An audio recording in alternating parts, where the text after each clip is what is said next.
अज़ीम वसदक़ रसूलहुन नबियुल अमीनुल मतीनुल करीम व नहनु अला ज़ालिका लमिनश शाहिदीन वश्शाकिरीन वज़्ज़ाकिरीन वल्हम्दुलिल्लाहि रब्बिल आलमीन।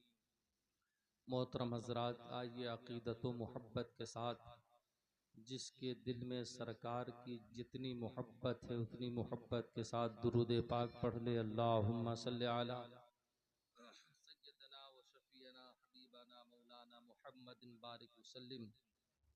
सलातुम व सलामुन अलैका या रसूलुल्लाह, सलातुम व सलामुन अलैका या हबीबल्लाह सल्लल्लाहु तआला अलैहि वसल्लम। नबी पाक पर दुरूद पाक पढ़ने के बाद मिंबर नूर पर तशरीफ़ फरमा बावक़ार उलमाए ज़विल एहतराम शोराए ज़ाम मुद्दख़ान इस्लाम, मेरे पेश नज़र सामीन अहले सुन्नत, मेरे इस्लाम की बाइज़्ज़त ख़वातीन इस्लाम, अस्सलामु अलैकुम व रहमतुल्लाहि व बरकातुहू। हज़रात, मुझसे पेशतर आप तमामी हज़रात ने बेशुमार नातु मनक़बत के अशार समाअत फरमाया है। उसी बीच उस्ताद मोहतरम आली जनाब मौलाना इमरान साहब क़िबला से एक बेहतरीन नसीहत आमेज़ गुफ्तगू समाअत कर ली है। थोड़ी देर के लिए मैं आपके सामने हाजिर आया हूँ। आपका ज़ौक़ और शौक़ देख करके बेपनाह मुसर्रत और खुशी हुई है। अल्लाह तबारक व तआला आपकी खुशी को सलामत रखे।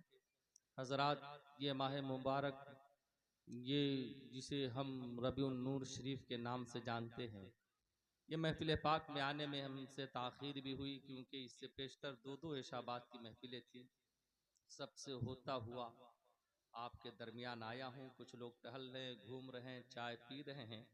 अगर वो चाय पी करके फारिग हो गए हैं तो मैं उनसे गुजारिश करूँगा कि बिला ताख़ीर ये आपके और मेरे सरकार की महफिल है, उस महफिल पाक में तशरीफ़ ले आए।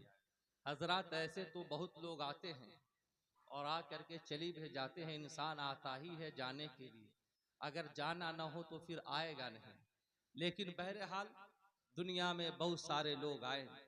अभी मेरे उस्ताद आए थे, हजरत आए, ये हजरत आए, आपके इमाम साहब आली जनाब हाफिज इकबाल साहब आए हैं, आप भी आए। हर इंसान जब आता है ना तो आने का कुछ अंदाज होता है, कुछ बातें लेकर के आता है, कुछ चीज लेकर के आता है। लेकिन कमो बेश जब दुनिया में इंसान आता है तो आने का अंदाज यकसा होता है, एक ही जैसा होता है, सिमिलर होता है। हर इंसान एक ही तरीके पर आता है। अच्छा, अगर आपके ज़हन मेरे तरफ मुतवज्जह हो रही है तो आप ये देखिए कि दुनिया में आने वाला जो इंसान आया है कैसे आता है। दुनिया में जब उसकी पैदाइश होती है तो कैसे होती है। आपने सुना होगा कि आया है बच्चा लेकिन हॉस्पिटल में आया है, आया है लेकिन घर में आया है। अंदाज क्या है आने का? जैसे ही आता है तो मुसीबत लेकर के आता है, परेशानी लेकर के आता है। गुनाहों में डूबता हुआ तो नहीं कह सकते, लेकिन नापाक जो है एक गठरी में डूबा हुआ रहता है, नापाकी हालत में आता है। फिर आता कैसे है? जैसे ही माँ के शिकम में आता है तो फिर माँ के ऊपर बोझ बनता हुआ नजर आता है। माँ के ऊपर बोझ होता है, 9 महीने तक अपनी माँ के शिकम में बोझ बनता हुआ बच्चा नजर आता है। फिर कैसे होता है? जैसे ही शिकम में आता है, आप पूछिए माओ को कितनी तकलीफ होती है। जैसे ही शिकम में बच्चा आया है, कभी उल्टी की तकलीफ है, कभी मतली की तकलीफ है, कभी बदन से बदबू की तकलीफ है। ये सारी तकलीफें जानते हैं। यहाँ तक इतनी तकलीफ होती है कि जब बच्चा शिकम में आता है तो एक हिचकी माँ की ऐसी निकलती है कि लोग समझते हैं कि मौत के मुंह में जा रही है। फिर जब दूसरी हिचकी आती है तो ऐसा लगता है ये जिंदगी तरफ बढ़ रही है। यही अंदाज होता है ना। और हम उसकी दुख और तकलीफ को उसका अहाता मर्द नहीं कर सकता। जितनी औरतों को मालूमात होती है कि जब बच्चे की पैदाइश होती है, जब इंसान के आने का ज़हूर होता है तो कितनी मुसीबतें होती है, कितनी परेशानी होती है। यहाँ तक के माओ के ऊपर बोझ बनता हुआ इंसान दुनिया में आता है। हर इंसान ऐसी आता है ना, नापाकी की हालत में आता है, बोझ बनता हुआ आता है, तकलीफ देता हुआ आता है, परेशानी की हालत में आता है। लेकिन आओ, इस पूरी कायनात में आने वाले ज़ात का नाम मोहम्मद है, लेकिन आग इस शान से रहा है। जैसे ही माँ के शिकम में आया है बदबू नहीं आई है, माँ के शिकम में आया है मतली को नहीं आने दिया है, माँ के शिकम में तो आया है माँ को उल्टी नहीं होने दिया है, माँ के शिकम में आया है माँ के ऊपर बोझ नहीं बन रहा है। ये मैं नहीं कह रहा हूँ, बल्कि खुद सज्जदा तज्जबा ताहिरा आमना खातून मेरे नबी की माँ कहती है कि जब से मेरा बच्चा मेरे शिकम में आया, जो और अम्माओं को तकलीफ होती थी मुझे कोई तकलीफ ना हुई। यहाँ तक के मेरे शिकम में तो वजन भी नहीं लगता था, मेरे ऊपर भार भी नहीं पड़ता था। ओ आमना, तेरे ऊपर भार कैसे होता, तेरे ऊपर बोझ कैसे पड़ती? क्योंकि तेरे शिकम में जो बच्चा आ रहा है वो बोझ बनने के लिए नहीं बल्कि बोझ उठाने वाला आ रहा है। इसीलिए किसी शायर ने क्या खूब कहा है, इमाम अहले सुन्नत कहते हैं जमाने में आए बहुत आने वाले मगर तुम सा ना आया वो आने वाले, सिराजम मुनीरा लक़ब पाने वाले, चमक तुझसे पाते है सब पाने वाले, मेरा दिल भी चमका दे चमकाने।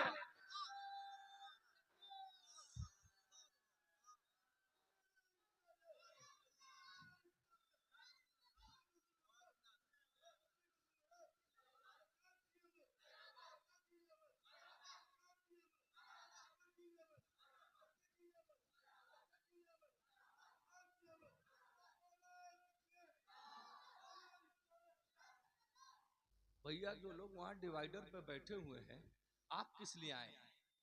आपका कोई मकसद अगर अलग है तो कोई नहीं कहना, और अगर नबी की मिलाद सुनने के लिए आए हैं तो आपसे कहूंगा कि महफिल पाक में तशरीफ ले आए। जो लोग पीछे हैं उनसे भी कहूंगा आगे चले आए। और अगर नबी पाक से उनकी मिलाद से कोई मोहब्बत नहीं, कोई चाशनी नहीं, तो फिर कोई बात नहीं, हम 5 लोगों में भी तकरीर कर लेते हैं और 5000 के मज में भी तकरीर करते हैं, इससे कोई फर्क मेरे ऊपर नहीं पड़ता। लेकिन यह है ना कि हम आका से मोहब्बत करने वाले हैं, उनकी मिलाद के महफिल को सजाने वाले हैं, इसलिए आपसे कह रहा हूं आप जरूर तशरीफ ले आइए। ये हाल है, फिर क्यों बोझ क्यों नहीं बना? तो कुरान पाक की आयत कह रही है वमा अरसलनाका इल्ला रहमतल लिल आलमीन, क्योंकि मैंने अपने महबूब को पूरी आलमीन के लिए, पूरी दुनिया के लिए, पूरी मखलूकात के लिए रहमत बना करके भेजा है। ओ आमना, तेरा बेटा तो सबके लिए रहमत बन करके आ रहा है, तो फिर तेरे लिए ज़हमत कैसे बन सकता है? रहमत कैसे बन सकता है? एक साथ छोड़ दीजिए आप। बहरहाल दुरूद पाक पढ़े, अल्लाहुम्मा सल्ली अला सय्यिदना व शफीना हबीबना मौलाना मुहम्मदिन बारिक वसल्लम, सलातो व सलामन अलैका या रसूलुल्लाह, सलातो व सलामन अलैका या हबीबल्लाह सल्लल्लाहु तआला अलैहि वसल्लम। हजरात आए, फिर देख लीजिए आने वाला किस शान से आ रहा है, कितनी अजमत लेकर के आ रहा है, कितनी रिफात लेकर के आ रहा है। दुनिया में जितने बच्चे आते हैं सबके जिस्म से, माँ के जिस्म से नाफ की वो बदी बदी होती है, लेकिन मेरे सरकार जब आए तो खुद आमना कहती है कि वो कटा हुआ था। सारे बच्चों का खतना बाद में होता है, मेरे नबी खतना शुदा पैदा हुए थे। बाद में आने के बाद और बच्चों को खुशबू लगाया जाता है, अल्लाह ने कस्तूरी मल करके दुनिया में भेजा था। यही वजह है, यही वजह है कि लोग कहते हैं कि मेरे सरकार का पसीना ऐसा था कि अगर किसी दुल्हन को मिल जाए, मले नहीं, मलना अलग है, मिलना अलग है, कहते हैं मिल जाए तो नस्लों तक जो है खुशबू आती रहती है। क्यों? क्योंकि मेरे सरकार को किसी और ने खुशबू नहीं मला था, बल्कि कुदरत की हाथ ने खुशबू लगा करके दुनिया में जलवागर फरमाया था। मेरे इमाम कहते हैं वल्लाह जो मिल जाए तेरे कुल का पसीना, अल्लाह जो मिल जाए तेरे कुल का पसीना, फिर होता क्या है? कितनी जाती है, फिर उस खुशबू का ठिकाना नहीं रहता। अगर आका की बात हो रही है तो बोल करके सुनिएगा। ये सरकार की शान है, ये सरकार की शान है। वल्लाह जो मिल जाए तेरे गुल का पसीना, मांगे न फिर अत्र न फिर चाहे दुल्हन फूल, ये सरकार की शान है। लेकिन इतनी बड़ी शान लेकर के अल्लाह तू क्यों इतना बुलंद मर्तबा देकर के भेज रहा है? क्या मकसद है? क्यों इतनी बड़ी आजमत और शान और रिफत देकर के मुस्तफा को दुनिया में जलवागर फरमाया है? मकसद क्या है मुस्तफा को भेजने का? वो तो तेरा महबूब है ना, वो तो तेरा महबूब है ना। दुनिया में क्यों भेजा? भेजने का मकसद क्या है, क्यों भेज रहा है? तो रब ने कहा तुम जानते नहीं, उनसे पहले जो नबी आए थे दुनिया में जिनका नाम हजरत ईसा है, उनके वसाल के बाद उनके मानने वालों ने उनके दीन से फिर गए और गुनाह में डूब गए, गुनाह के दलदल में डूबे। इससे पहले एक बात समझा दूं, अभी आपने यहाँ पर महफिल पाक सजाया है, इसको रोशन करने के हाइलोजन का इंतजाम किया। क्यों? क्योंकि ये थोड़े से जगह में था, बल्ब से काम ना चलता, तो हाइलोजन का इस्तेमाल किया ना, क्यों रोशन हो जाए, हमें नजर आए, रोशनी रहे, ठीक। लेकिन अगर पूरा बरौत आपका अगर अंधेरे में डूबा होता तो 4 हाइलोजन से काम चलता? आप कहेंगे नहीं नहीं नहीं चलता, फिर हजारों के तादाद में लगाना होता। फिर सिर्फ बरौठी क्या, अगर पूरा इलाहाबाद अगर तारीकी में डूबा हो तो उसके रोशनी के लिए कैसा इंतजाम करना पड़ता। कहा हर गली, हर खित्ते, हर कोने में, हर कदम पर एक हाइलोजन का इंतजाम किया जाता ताकि तब रोशनी होती। मैं कहता हूँ शहर हो जाता रोशन, लेकिन अगर पूरी दुनिया तारीकी में डूब जाए, पूरी दुनिया में अंधेरा छा जाए, पूरी दुनिया में जो चांद की जो है किरणें वो जो सफेदी ना लाए, तारीकी ही तारीकी रखे रहे, फिर पूरी दुनिया को कैसे रोशन करोगे, कैसे जगमगाएगा, उसकी रोशनी का इंतजाम कैसा होगा, वो कैसे रोशन होगा, पूरी दुनिया में कैसे रोशनी फैलेगी? तो आप कहेंगे पूरी दुनिया अगर तारीकी में डूबा हो, पूरी दुनिया में अगर अंधेरा छाया हो तो उसकी रोशनी के लिए बल्ब से काम नहीं चलेगा, उसके रोशन करने के लिए हाइलोजन काम नहीं करेगी। फिर क्या कहोगे? कहा पूरी दुनिया को अगर रोशन और तापनाक करना है, तारीकी को हटाना है, तो फिर सूरज जैसा सज्जारा ही उसकी तारीकी को खत्म कर सकता है, उसके अंधेरे को दूर कर सकता है। बात समझ में आ गई? तो यही समझ लो, हजरत ईसा के बाद जो है पूरी दुनिया के लोग तारीकी में डूब गए, अंधेरे में डूब गए, तारीकी में छा गए थे, जुल्मत में डूबे हुए थे। और कैसी तारीकी, कैसी तारीकी, ऐसी तारीकी आपने सुना है कि नबी की आमद से पहले औरतों का हाल यह था कि मनहूस समझा जाता था। अगर किसी माँ के शिकम में पैदा अगर बच्ची होती तो बाप अपने हाथ से ले जाकर के उसको जिंदा दफना देता था। ऐसी तारीकी थी, इतनी जुल्मत थी। और सिर्फ अरब में नहीं, सिर्फ मक्का में नहीं, बल्कि पूरी दुनिया में पूरा तारीकी छा चुका था। जब तारीकी छाई है दुनिया में तो अल्लाह ने किसी न किसी नबी को भेजा है। कहा देखा एक मोहल्ला अगर तारीकी में डूब गया तो शीश को भेजा,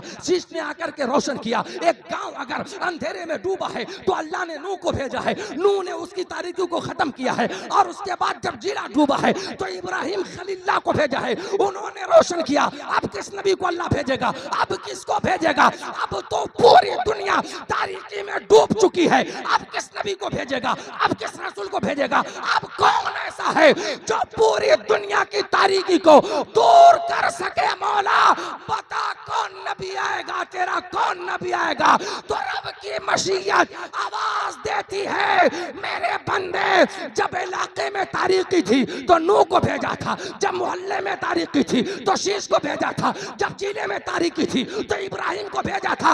आप पूरी दुनिया तारीकी में डूबी है तो सिर्फ नबी से काम नहीं चलेगा, बल्कि नबियों के इमाम को भेजना होगा। पूरी दुनिया अगर कुफ्र के अंधेरे में डूब गई है तो उसके लिए जो अक़साम तमाम नबियों की इमामत फरमाएगा उस आमना के लाल को भेजना होगा।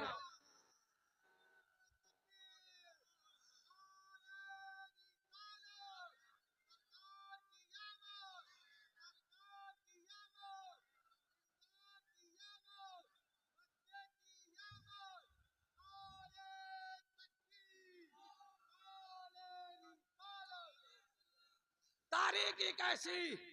मेरे नबी की आमद से पहले दुनिया का हाल क्या था? अब ये सुनो क्या दुनिया का हाल था। बहुत आपने सुना है मेरे नबी की आमद से पहले लोग इस तरह थे कि सिर्फ देखने में तो इंसान लेकिन हकीकत में जानवर थे। आप कहेंगे ये कैसे? इंसानी शक्ल में दिखने वाला भी कोई जानवर होता है? मैं कहूंगा हाँ, कभी तूने किसी परिंदे को देखा है कि जब वो घोंसले में अंडा दे दे और जब अंडा दे और अगर उस अंडे में बच्चा आ जाए तो चोंच मार करके अपने बच्चे को जिंदा मारता हुआ नजर नहीं आया? वो तो जानवर होकर के अपने बच्चे को जिंदा नहीं मार रही है। इंसान इंसान होकर के अपने बच्चे को जिंदा दफना रहा था, इसीलिए वो तो बशक्ल इंसानी दरिंदे नजर आ रहे थे। काम क्या था उनका? काम यही था, उनके यहाँ बेहयाई ज्यादा थी। उनके यहाँ मामला क्या था? बेटियों की कोई इज्जत नहीं थी, औरतों का कोई वकार ना था। बल्कि आज हमारी माँ बहनें कान खोल करके सुन ले, जो ये कहती है कि इस्लाम ने हमारे ऊपर पर्दे का बोझ डाला है, इस्लाम ने हमें पर्दे में जकड़ दिया है। मेरी माँ और बहनों, कान खोल करके सुन लो, इस्लाम आने से पहले तेरा कोई वजूद न था, बल्कि औरतों का हाल यह था कि अगर कोई औरत किसी आदमी को मिल जाता फिर उसकी खैर नहीं थी। और ज़िना का माहौल ऐसा था कि अगर एक औरत को एक दो आदमी नहीं 10-20 आदमी के साथ उसके साथ ताल्लुक कायम करते थे, 100 आदमी तक की रवायतें हैं, एक औरतों से ताल्लुक रखा जाता था। लेकिन किसी औरत के शिकम में अगर हमें ढल जाता तो फिर बच्चा कैसे पैदा होता था? सारे लोग खड़े होते थे। मेंबर का तकद्दुस है, पर्दे के जबान में कह रहा हूं, जब वो बच्चा जनती तो जनने के बाद वो गोद में लेकर के आती, जिस मर्द के हाथ में वो दे देती वो उसी का बच्चा कहलाता। यहाँ पैदाइश के मामले को इसलिए नहीं बयान कर रहा हूं कि ये रसूल पाक का मेंबर है, इतनी बड़ी बात मैं नहीं कर सकता, मेरी जबान में ताकत नहीं है। ये हाल था तुम्हारा, और अगर तू मर जाती तो तुझे टकला करा दिया जाता, तेरे चेहरे पर काली पोत दिया जाता था। ये हिंदुस्तान की भी तारीख रही है। अगर हिंदुस्तान में कोई औरत बेवा हो जाती तो शौहर के चिते के साथ साथ उसको भी जिंदा जलाया जाता था। ये हाल था तुम्हारा, ऐसा ही मामूल था ना। कोई कद्र नहीं थी, कोई अजमत नहीं थी। बेटियों का पैदा होना लोग मनहूस समझते थे, लेकिन जब मेरे आका आए हैं, जब मुस्तफा तशरीफ लाए हैं, जब रहमतुल लिल आलमीन दुनिया में आए हैं, जो सबके लिए रहमत है, सबके लिए, जब वो तशरीफ लाए हैं, आने के बाद कहा बेटियों को जिंदा दफन मत करो, बल्कि बेटी खुदा की रहमत है। तो लोगों ने कहा बेटी आएगी मेरे घर में तो फिर उसका रिश्ता करेंगे तो कोई दामाद होगा, जब दामाद होगा तो दामाद का कद बड़ा होता है और उसकी इज्जत हमारे ऊपर करनी होगी। मैं दामाद के सामने अपना सर नहीं उठा सकता। कहा यह गलत बात है, तुमने देखा नहीं, अल्लाह ने सबसे अच्छा मुझे बनाया है। अच्छा अच्छा, अरे कितने अच्छे हैं। मेरा इमाम कहता है सारे अच्छों में अच्छा समझिए जिसे है उस अच्छे से अच्छा हमारा नबी, सारे ऊंचों में ऊंचा समझिए जिसे है उस ऊंचे से ऊंचा हमारा नबी। कहा सबसे बुलंद मकाम अल्लाह ने मुझे दिया है, लेकिन मैं मोहम्मद बेटियों का बाप बन करके पैदा हुआ हूँ। बेटी पैदा होना ये जिल्लत की बात नहीं, बल्कि घर में बेटी का पैदा होना रहमत की बात है। और घर में बेटी पैदा करना, बेटी का बाप बनना मुझ मुस्तफा की सुन्नत है। मुस्तफा के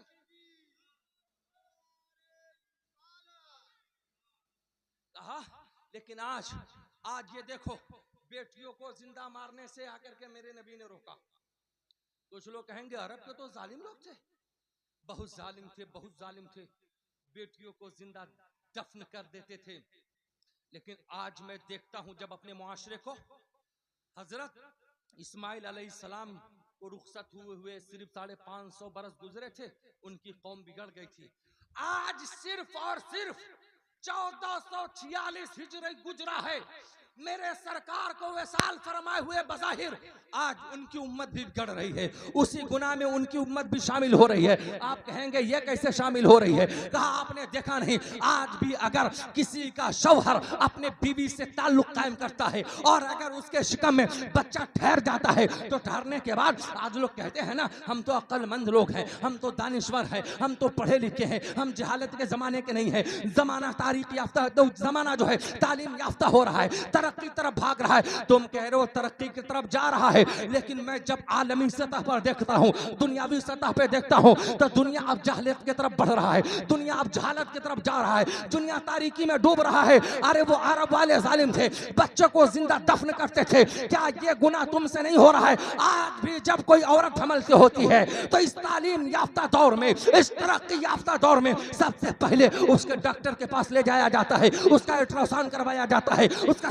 सोनोग्राफी कराया जाता है और डिजिटल कैमरे के जरिए से यह पता लगाया जाता है जो इसके शिकम में पल रहा है, ये बताया जाए ये लड़का है या लड़की है। और अगर लड़का होता है तो उसे पाला जाता है, उसे गोद दिया जाता है, उसे बहुत संभाला जाता है। और अगर लड़की पेट में है, डॉक्टर ने बता दिया लड़की है, तो मामला क्या होता है, यही उसकी माँ होती है, यही उसका बाप होता है। ये कहते हैं डॉक्टर इसे गिराना है, इसको साफ करना है, इसे बच्चा पैदा नहीं करना है बल्कि इसको खत्म करना है। वो जालिम तो बहुत थे अरब के, बहुत जालिम थे, बहुत बड़े जालिम थे, लेकिन हमसे कम जालिम थे, क्योंकि जब उनके घर में बेटी पैदा होती थी तो कम से कम कफन देते थे, कब्र देते थे, तब जाकर के दफनाते थे। आज हमारे घरों का क्या हाल है कि जब हमारे घर में हमारी औरतों के शिकम में बच्चा आता है तो हम उसे कफन भी नहीं देते, हम उसे कब्र भी नहीं देते, बल्कि पेठी में उसका कत्ल करते हैं, उसे गंदी नालियों में बहाते हैं, उसे गटरों में फेंक देते हैं, ना जाने कहां कहां उसके खून को गिराते हैं। क्या जितने बड़े जालिम अरब वाले थे, क्या उससे बड़ा जालिम आज का इंसान नजर नहीं आ रहा? ऐसे माहौल हो रहे हैं कि नहीं हो रहे हैं?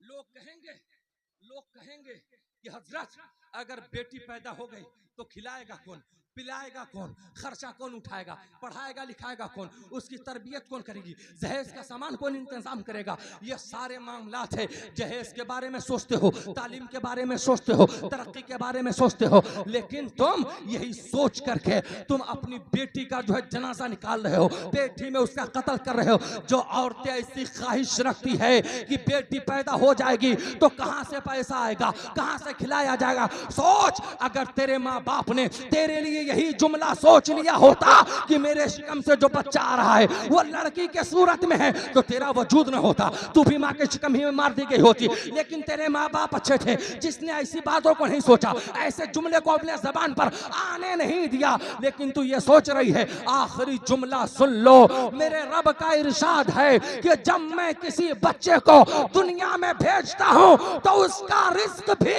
उसके हाथ में दे करके भेजता हूँ। जब कोई इंसान आता है तो वो तेरे मुकद्दर का नहीं बल्कि अपने मुकद्दर का खाता हुआ नजर आता। और फिर हम तो हैं सुन्नी है ना हम लोग, इसलिए तो मिलाद मना रहे हैं, सुन्नी ही तो मिलाद मनाता है। और अगर सुन्नी हो तो ये तो जानते हो ना कि मुस्तफा को अल्लाह ने मुख्तार बना करके भेजा है, रिज्क का कासिम बना करके भेजा है।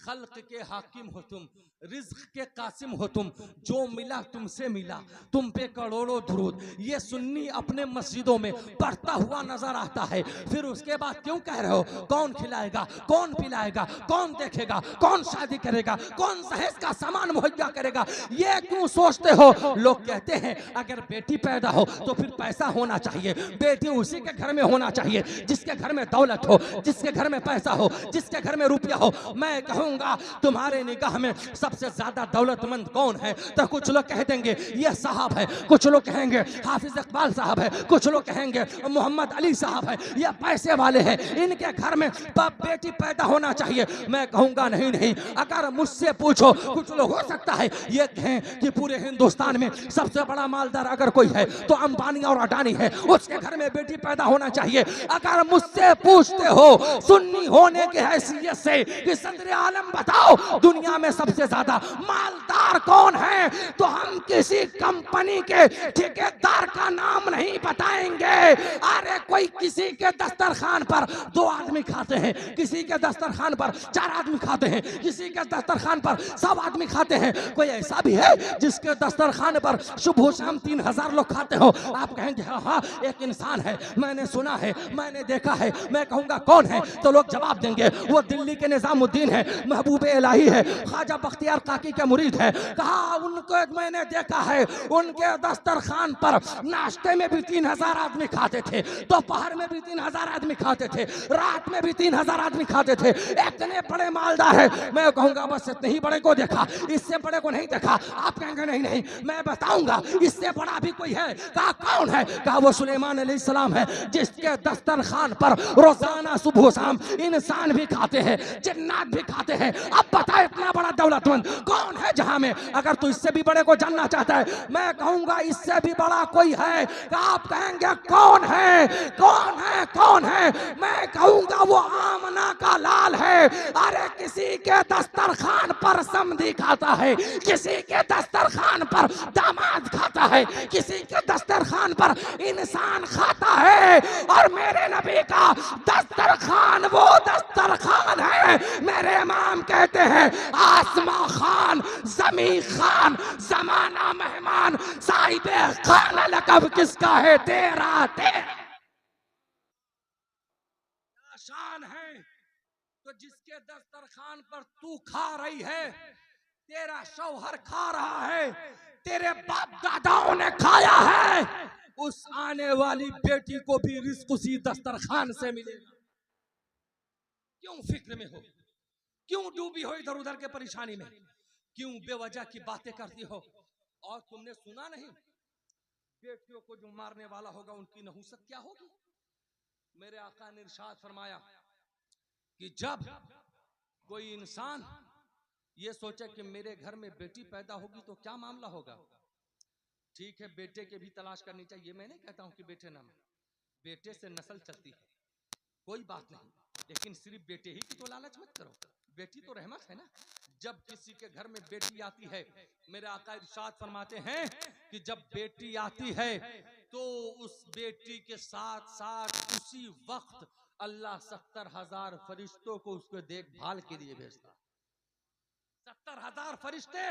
और जब बेटे आते हैं तो मामला ये होता है, अल्लाह कहता है बंदे तुझे बेटा बना करके भेज रहा हूं, जा करके तुम्हें अपने बाप की मदद करनी है, बाप का साथ देना है, उसके बाजू का सहारा बनना है, उसके जीने का सहारा बनना है। लेकिन होता क्या है, जब बेटा आता है तो वो किसी से निगाह मिलाता है, फिर किसी के मोहब्बत में गिरफ्तार होता है। जब मोहब्बत में गिरफ्तार होता है तो जिसको तूने बड़े नाज पे पाला है वो तुम्हें घर से भी निकालता है, तुम्हें लात भी मारता है, तुम्हें इधर उधर की गालियां भी देता है। लेकिन मेरा रब फरमाता है जब बेटी किसी को देता हूं तो उसे किसी और के सहारे पर नहीं छोड़ता, बल्कि कहता हूं बेटी तू जिसके घर में जा रहा है तुम्हारे बाप का सहारा मैं बनूंगा।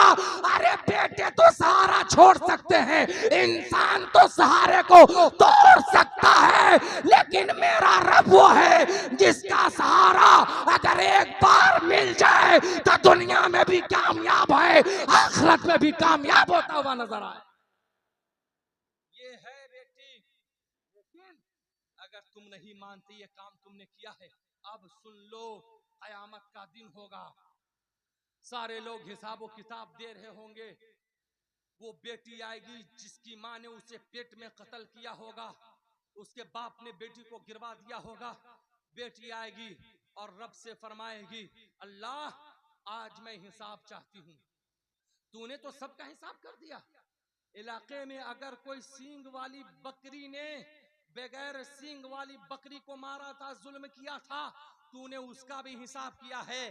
किसी इंसान ने किसी इंसान की दीवार को पेन छुड़ाया था और पेन का कतरा उसके नाखून में आया था, आज तू उसका भी हिसाब ले रहा है, सबको हक दिला रहा है, आज मुझे भी इंसाफ दिला दे। अल्लाह कहेगा क्या इंसाफ चाहिए? आज मेरे जालिम बाप को मेरे सामने कर दे, आज मुझे जालिमा माँ को मेरे सामने कर दे। उनके माँ बाप को बुलाया जाएगा, बच्ची से फरमाएगा रब पूछ, क्या पूछना चाहती है? वो बेटी पूछेगी ऐ मेरा जालिम बाप ये बता मेरा क्या कसूर था कि तूने माँ के शिकम ही में मुझे जीने नहीं दिया बल्कि कत्ल कर दिया। उसकी जालिमा से वो बोलेगी ऐ मेरी जालिमा माँ ये बता मेरा क्या कसूर था, मैंने तुम्हें क्या सताया था, मैंने तुझे कौन सी तकलीफ दी थी जिसकी बिना पर अपने शिकम ही के अंदर तूने मेरा कत्ल किया था। ऐसा गुनाह करने वाला चाहे नमाजी होगा, चाहे मस्जिद में बैठने वाला होगा, चाहे रोजेदार होगा, चाहे ज़कात देने वाला होगा, चाहे हज करने वाला होगा, कोई भी होगा, जब वो जवाब ना दे पाएगा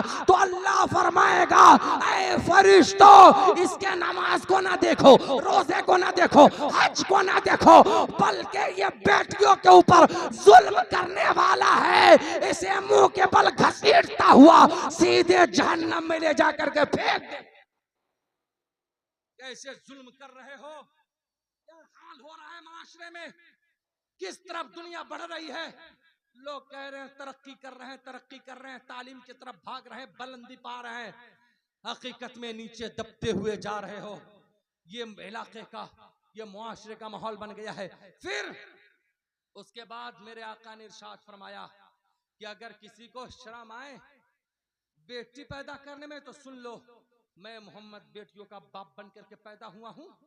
और अगर किसी के घर में बेटी पैदा हो, वो अपनी बेटी की तालीम अच्छी तरीके से दे, उसकी अच्छी तरबियत करे, उसका अच्छे से ख्याल रखे और उसका अच्छे घर में रिश्ता कर दे, तो कल कयामत के दिन जन्नत में वो और बेटियों को इज्जत करने वाला मैं से इतना करीब होगा जैसे ये आपस में 2 उंगलियां करीब है, इतना करीब मुझसे बेटियों की इज्जत करने वाला होगा। अरे आज बाजार में अगर किसी को घर खरीदना हो तो लोग कहते हैं हजरत ऐसे जगह घर खरीदूं जहां अच्छे लोग हो, पढ़े लिखे लोग हो, तालीम याफ्ता लोग हो। और कुछ लोग कहते हैं आलिम का पड़ोस चाहिए, कुछ लोग कहते हैं मुझे सैयद साहब का पड़ोस चाहिए, कुछ लोग कहते हैं मुझे जो है मुफ्ती साहब का पड़ोस चाहिए। मैं कहता हूं क्यों? कहा वो अच्छे लोग रहेंगे ना, ऊंचे लोग रहेंगे तो अच्छी बात होगी। मैं कहता हूं तू दुनिया में अगर घर तलाश करता है तो अच्छे लोगों के पड़ोस में रहना चाहता है। पूरी कायनात में जितने भी लोग आए हैं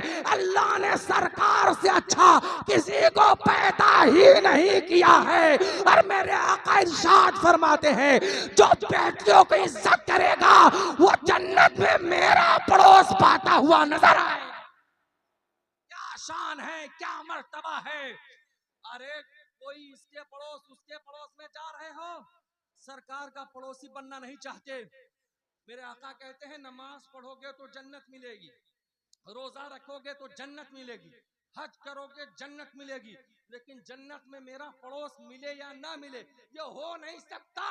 लेकिन अगर बेटियों की अगर कोई इज्जत करने वाला है तो मैं नहीं कह रहा हूं, जिस नबी का कलमा तू पढ़ता है उस नबी का फरमान है बेटियों का इज्जत करने वाला मुझसे करीब होता हुआ नजर आए। इसलिए ये गुनाह को छोड़ दो, बेटियों को मनहूस ना समझो। ये एक बात मैंने समझा दी।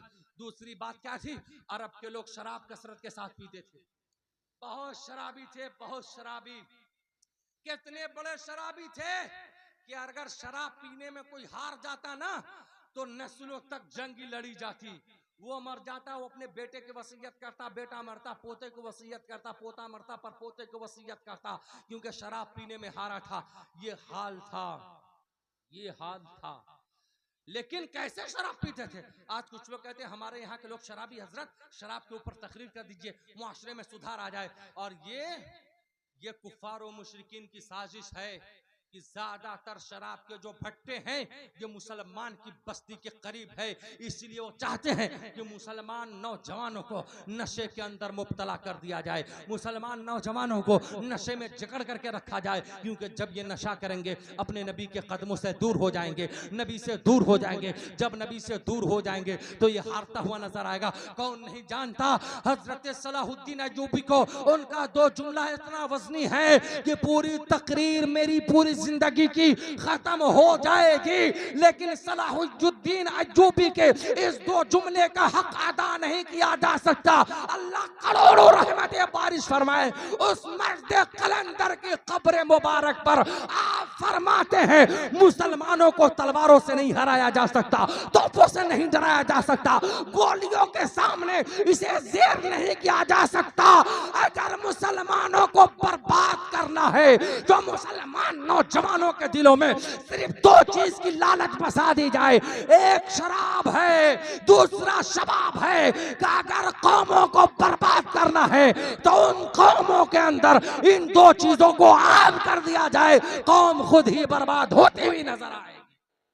आज मुस्लिम कौम जो बर्बाद हो रहा है वजह यही है कि आज उनके अंदर शराब की भी आदत बहुत ज्यादा है और शबाब की भी आदत बहुत ज्यादा है। इसीलिए हम तंगदस्ती की तरफ है, आज गुर्बत की तरफ है, आज परेशानी की तरफ है। आज हमारा कोई वरूज नहीं है, आज हमारी कोई बुलंदी नहीं है, बल्कि पहले जो लोग आपके बाप दादाओं ने सुना होगा, देखा होगा, जो लोग सलाम करते थे आज वो गाली देते हुए नजर आ रहे। क्यों? क्योंकि हम अपने नबी के कदमों से दूर हो गए। उनकी सीरत से दूर हो गए, उनकी शरीयत के ऊपर अमल नहीं कर रहे हैं, यही वजह है। और आगे बढ़ो मेरे दोस्त, कुछ लोग कहते हैं ना कि शराब के ऊपर तकरीर हो, लेकिन वो कितना बिगड़ा हुआ माहौल था, किस कदर जुल्म में डूबा हुआ था। आज किसी औरत को बच्चा पैदा होता है तो वो दूध पिलाती है, दूध के बाद ताकत की टॉनिक पिलाती है, वेट पिलाती है, ये हाल है ना। वो कितना बिगड़ा हुआ माहौल था कि जब किसी औरत को बच्चा पैदा होता, पैदा होने के साथ जहां एक पिस्तान से दूध पिलाती तो दूसरी तरफ शराब पिलाती हुई बच्चों को नजर आती थी। इतना बिगड़ा हुआ माहौल था, इस कदर तारीकी में डूबा था, जुल्मत में डूबा था। लेकिन जैसे ही मिलाद वाला नबी आया, आपने इरशाद फरमाया, ऐ मेरे सहाबा, ऐ नौजवानों, ऐ इंसानों, शराब की बहुत नहुसत है, शराब पीने से आदमी बिगड़ जाता है। कहा शराब मत पिया करो। जैसे इतना किया तो क्या किया लोगों ने, शराब पीना छोड़ दिया। सिर्फ शराब पीना नहीं छोड़ा, बल्कि जिस जाम में, जिस सुराही में, जिस गिलास में, जिस कटोरे में, जिस बर्तन में वो लोग शराब पिया करते थे, उस गिलास को भी फेंकने लगे, उस बर्तन को भी तोड़ने लगे, उस सुराही को भी फोड़ दिया। किसी ने कहा अरे तुम शराब पीते थे, लेकिन ये सुराही का क्या कसूर है, इस बर्तन का क्या कसूर है, इस कटोरे का क्या कसूर है, इस गिलास का क्या कसूर है। तो उन लोगों ने कहा मेरे नबी ने मना किया है शराब पीने से। मैं जिस गिलास में शराब पीता था उस गिलास को भी अपने घर में रखना पसंद नहीं करता हूँ। जिस सुराही में मैंने गुनाह किया था उस सुराही को भी तोड़ देना चाहता हूँ, ताकि देखने वालों को यह भी ना रहे कि आने वाले जमाने में मैं शराब पीता था, उसकी याददाश्त को भी मैं मिटाना चाहता हूँ। इतनी इनकलाब पैदा किया आपने, इतना इनकलाब बर्पा किया, फिर उसके बाद ये तो तारीफ करके बताए, फिर उनके अजाब को भी दिखाया। कहा अगर कोई इंसान शराब पीता है, जब वो मर जाता है तो मरने के बाद जब लोग उसको कब्र में दफनाते हैं तो उसका चेहरा किबला की तरफ नहीं होता, काबे की तरफ नहीं घूमता। आज कहते हो हम जब मरेंगे तो रसूलुल्लाह का चेहरा देखेंगे, हम जब मरेंगे तो मरने के बाद मैंने आलिमों से सुना है कि जन्नत में अल्लाह के चेहरे का दीदार होगा। तुम कहते हो दीदार होगा, शराबियों शराब पीने से तौबा कर दो। अरे जो रब शराब पीने की वजह से तेरा चेहरा कब्र में अपने घर की तरफ नहीं होने दे रहा है, फिर जन्नत में तेरे तरफ अपना चेहरा कैसे करेगा, कैसे करेगा। इसलिए इस नहुसत से दूर हो जाओ। इसके बाद मेरे आका ने इरशाद फरमाया क़यामत के दिन जब लोग कब्रों से उठेंगे, जो नशा करने वाला होगा, जो जुआ खेलने वाला होगा, जो गांजा पीने वाला होगा, जो भांग खाने वाला होगा, जो ये कोल्ड ड्रिंक के नाम पर पता नहीं क्या क्या ताकत बनाने के लिए बच्चे हमारे नौजवान इस्तेमाल करते हैं, वो लोग कहते हैं हजरत इससे कुव्वत बढ़ती है, इससे ताकत बढ़ती है। ऐसे लोगों के बारे में मेरे आका ने इरशाद फरमाया वो जब कब्र से उठेंगे तो उनका चेहरा इंसान का ना होगा, बल्कि या तो उसका चेहरा बंदर का बना दिया जाएगा, या तो कुत्ते का बना दिया जाएगा, या तो सुअर का बना दिया जाएगा। इस अंदाज से शराबियों को कब्र से उठाया जाएगा। क्यों नहीं दूर हो जाते उन मनहूस चीजों से जिनसे मेरे सरकार ने मना किया है, क्यों नहीं दूर होते। और ये शराब क्या है तुम समझते हो फायदेमंद है। एक बर्तानिया के मुफक्किर हैं, बर्तानिया का प्रोफेसर है, उसने शराब को जांचने के लिए रखा और कहा जितनी मखलूक है उनमें से कौन कौन सी मखलूक शराब पीती है और कौन कौन सी मखलूक शराब नहीं पीती, जांचने के लिए 10-20 कुत्ते को उसने इकट्ठा किया और कटोरियों में शराब को सजा दिया, तरह तरह के शराब को, और कुत्ते के सामने पेश किया तो कुत्ते ने भी उस शराब को मुंह नहीं लगाया। अरे कुत्ते को आपने देखा होगा, कुत्ता लिटरिंग खाता हुआ भी नजर आता है, कुत्ता पेशाब पीता हुआ भी नजर आता है, कुत्ता गलासा खाता हुआ भी नजर आता है, लेकिन कुत्ते की फितरत ने भी ये गवारा नहीं किया कि शराब को मुंह लगाया जाए। आज मुसलमान होकर के अच्छे इंसान होकर के सबसे अच्छे रसूल का कलमा पढ़ करके कैसे अपने मुंह के करीब शराब को करते हो, कैसे अपने मुंह के करीब नशे को करते हो, कैसे अपने मुंह के करीब नशेड़ी चीज को करते हो। सोचो तो जरा क्या माहौल है। सरकार की सबसे चहीती बीवी है, नाम मां आयशा सिद्दीका है रज़ी अल्लाह ताला अन्हा। आपका फरमान है कि अगर मोहल्ले में कोई शराबी हो और अगर उसका पैसा खत्म हो जाए तो उसे कर्जा मत दो। शराबियों का कर्जा देना ऐसे है जैसे किसी इंसान को तूने कत्ल किया है, किसी मुसलमान को तूने कत्ल किया है। ये हाल है शराबियों को कर्जा देने वालों के लिए। और मां आयशा फरमाती है अगर शराबी मर जाए तो उसके कफन में मत जाया करो, उसको मिट्टी देने के लिए मत जाया करो। अगर वो बीमार पड़ जाए तो उसे देखने के लिए मत जाया करो। ये शराब की नहुसत है। कहने वाली सरकार की सबसे चहीती बीबी आयशा है, जिसने आधी दुनिया में इस्लाम के इल्म को फैलाया है। ये आयशा सिद्दीका है। ये कहते हुए नजर आते हो। कुछ लोग कहते हैं कि हजरत हमें तो डॉक्टर ने बताया और हकीम बताया है रेड बुल पियोगे या इससे पहले जो ड्रिंक आती थी कहा उससे बाजू में कुव्वत आती है, ताकत आती है। ये बता तू आज क्या क्या खाता है ताकत के लिए? क्या तुम्हारे बाप ने कभी पिज्जा खाया था? क्या तुम्हारे दादा ने कभी बिरयानी को मुंह लगाया था? क्या तुम्हारे परदादा ने कभी बिस्लेरी का पानी पिया था? कुछ नहीं। आप पूछ लीजिए जा करके। तो ये गढ़ी हुआ करती थी। क्या हजरत सही हकानियत बयान कर रहा हूं कि नहीं? और वही गढ़ी का पानी, कुएं का पानी चुल्ली से में उठाते थे, मुंह लगा करके पी लेते थे। लेकिन बता तू ताकत के लिए शराब को इस्तेमाल करता है, लेकिन 20 साल की उम्र में जब मस्जिद में नमाज पढ़ने के लिए जाता है तो नफिल बैठ करके पढ़ता हुआ नजर आता है। लेकिन वो 100 बरस के हो जाते थे, लेकिन नफिल बैठ करके नहीं बल्कि खड़े होकर के पढ़ा करते थे। क्यों इतनी कुव्वत मिल रही थी? क्योंकि नशा उनके जिस्म के अंदर नहीं था। जिसके भी जिस्म के अंदर नशा आता है फिर उसके जिस्म की कुव्वत घट जाती है। आज कुछ लोग कहते हैं ना कि बहन होगी, बेटी होगी, कहां से जहेज का इंतजाम करूंगा।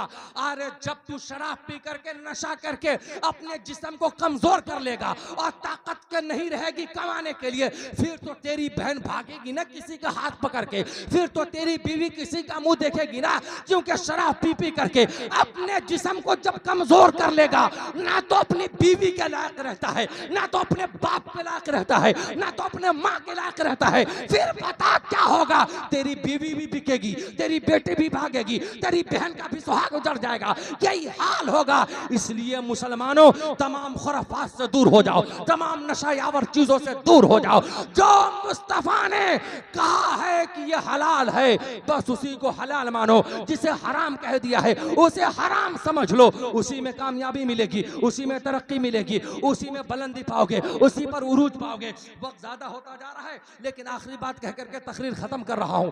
आगे सुनिए। क्या एक सहाबी रसूल है, सरकार का जमाना है, आए पूछने के लिए या रसूल अल्लाह, या रसूल अल्लाह, मैं एक हकीम के पास गया था, ईसाई हकीम था, मैंने अपना मर्ज बताया तो उसने कहा अगर तुम रोजाना एक कटोरा शराब पी लोगे तो तुम्हारी बीमारी कभी नहीं उभरेगी।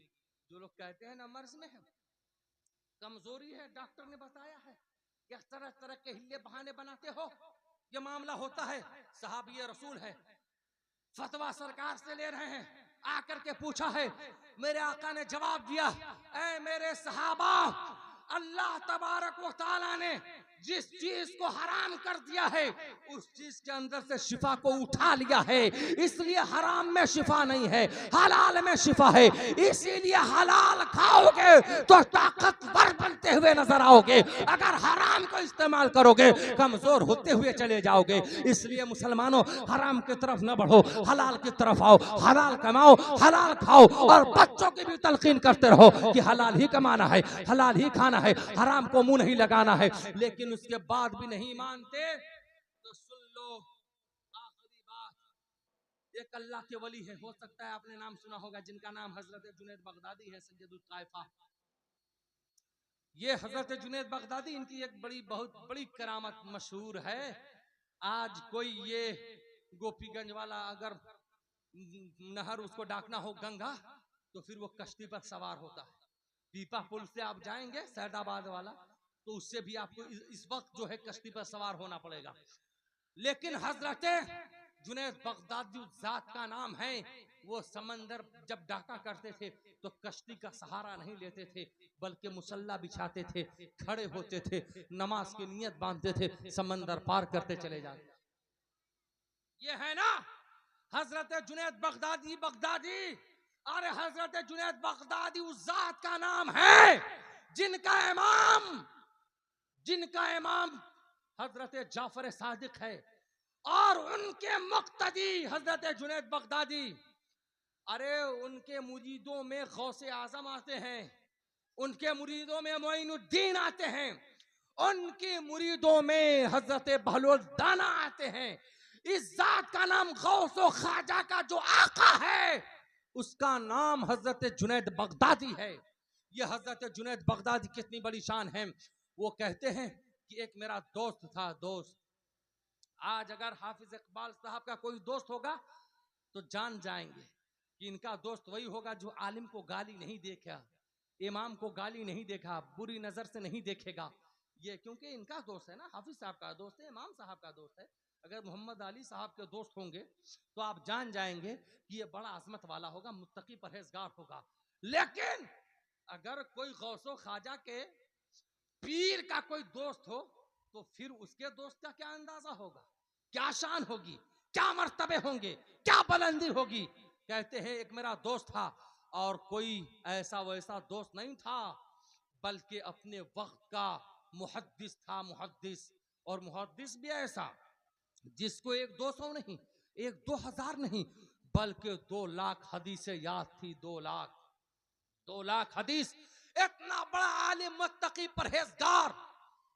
कहते हैं कि जब मैं अपने घर पे था तो किसी ने आकर के मुझसे बताया कि आपका मुहद्दिस दौर बीमार हो गया है और मौत के आलम में है, सकरात के आलम में है। जैसी मैंने सुना तो मैंने सोचा मेरा दोस्त है, आज भी कोई दोस्त बीमार हो तो हम जाते हैं इयादत के लिए, उसकी हाल खबर लेने के लिए, जाना भी चाहिए। हजरत जुनैद बगदादी भी गए। जब गए ना तो देखते क्या है, मौत के मुंह में वो है, कब रूह निकल जाएगी कोई ठिकाना नहीं। अगर कोई इंसान जब मरने के वक्त जाता है किसी के पास तो उलमा यही हुक्म लगाते हैं कि जब जाओ तो अपने जबान से धीरे धीरे कलमा पढ़ते रहो, ताकि आपको कलमा पढ़ता हुआ देखकर या सुनकर मरने वाले की भी जबान पर कलमा जारी हो जाएगा। और अगर कलमा पढ़ते हुए मर गया तो फिर उससे कोई हिसाब और किताब नहीं होगा, डायरेक्ट अल्लाह उसे जन्नत अता फरमाएगा।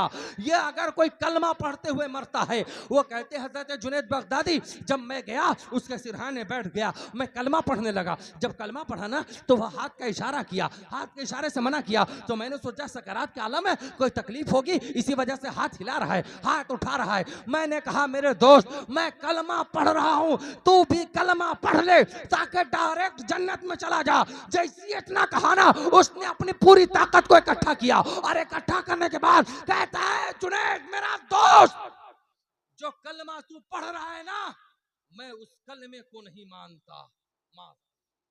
इतना बड़ा मुहद्दिस, इतना बड़ा इबादत गुजार, इतना बड़ा मुत्तकी, इतना बड़ा परहेजगार कहता है मैं कलमे को नहीं मानता।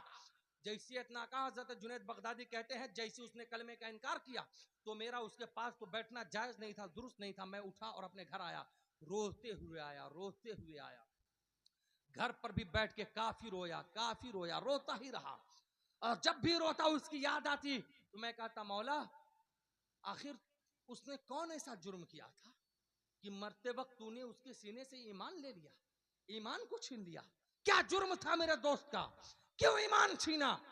जैसे इतना कहते हैं कि मौला उससे मुझे मिला दे, मैं देख लूं क्यों और पूछूं उससे कि क्यों ये तेरा हाल हुआ। एक दिन कहते हैं हजरत जुनैद बगदादी कि उसको मेरे सामने लाया गया तो आग का कपड़ा जिस्म पे पहनाया गया था, पाँव में आग की बीड़ी डाली गई थी, हाथ में आग की जो है कड़ी लगाई गई थी, फरिश्ते पकड़े हुए थे और पकड़ करके लाए। मैंने उसको देख करके रोने लगा, मैं रोने लगा, मुझे रोता हुआ देख करके वो भी रोने लगा।